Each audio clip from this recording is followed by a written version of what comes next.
the channel. If you have not already subscribed, make sure you go on and hit that subscribe button. You got to bear with me. I am sick. The disease has hit my whole household. The show must go on. I had a knife come in today that I ordered, and I want to just make a quick video on it. I'm probably gonna make a follow-up video on it. I feel like crap, but the show must go on. So if you guys have been following the channel for a long time, for years and years, probably 3 or 4 years, I think now, I had a Sasha Puko neck knife that I carried backpacking and bushcrafting and just kind of, it was almost like a little EDC.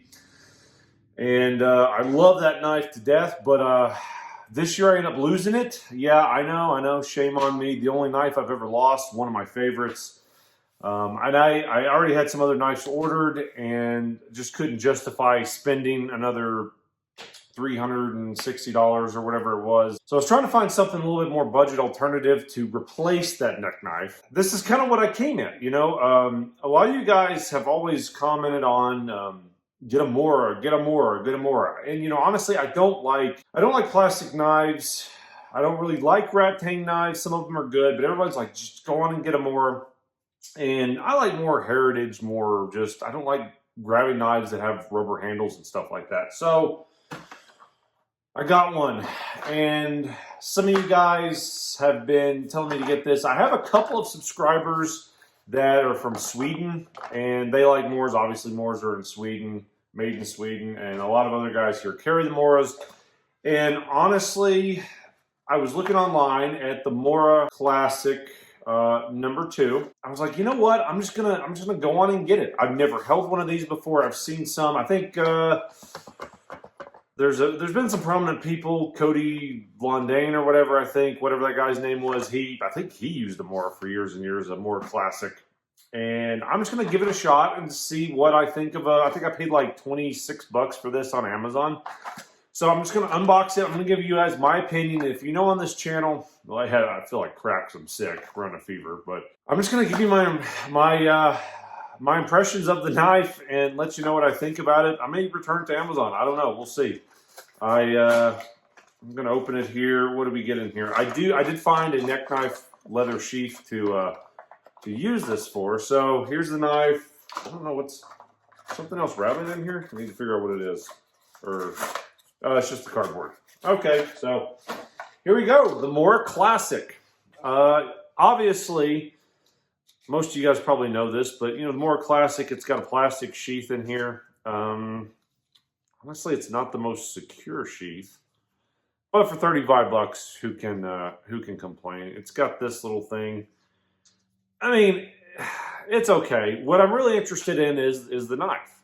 You know, this is what everybody really, I guess you would say, is kind of an OG Puko knife, right? Out of the box, razor sharp. Very nice. On it, oh, wow. That's got a nice feel to it, guys. You know, for 35 bucks, a traditional Swedish Puko knife, not bad, you know. Made in Sweden.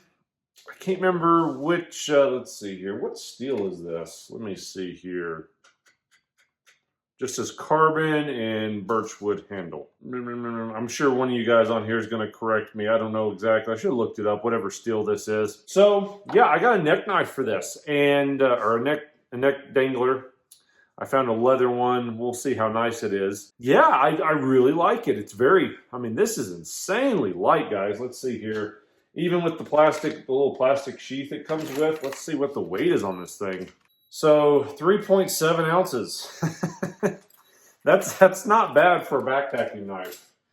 And honestly, you know, I would say I don't really have any. I got some half-burnt cardboard. Let's see here. Yeah, that's pretty good right out of the box. So yeah, I'm impressed. I was for 30 bucks, you know. Not bad. I do like the handle swell on it. It's nice. Very comfortable, very round. I will say, unless you guys have a lot of experience with knives, be careful, because there is no guard here to keep you keep you from going up on there and slicing your finger. So unless you're really really comfortable with knives. I would definitely keep my hand back and keep a firm thumb on here. But yeah, you know, just something to replace it until I can figure out what else I want. Maybe I'll get another Sasha. I don't know. We'll see. But yeah, check it out. This is the Mora Classic #2.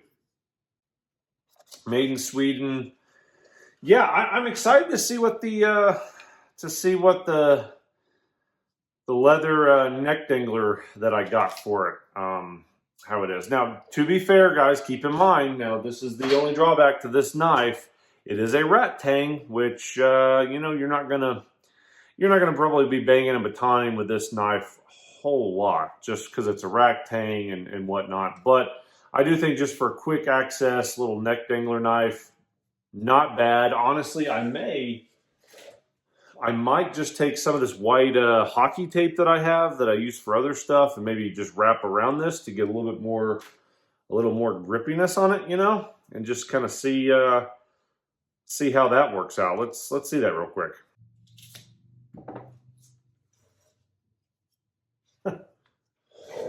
So here's some hockey grip tape on it. Definitely helps. I think I made something that looks like a prison shiv. The fever's getting to me. I'm delusional. I don't know if that's not that aesthetically pleasing. I didn't realize until after I made it, it looked like a prison shiv. Oh gosh. All in all, I think it's a good knife. I don't know if I'm going to keep the white grip tape on there. It definitely helps out a lot with it.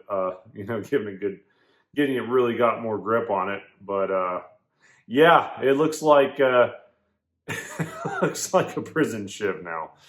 Oh Lord, this channel's lost. All right, guys, if you enjoy this content, make sure you hit that like, share, and subscribe. We'll catch you on the next video.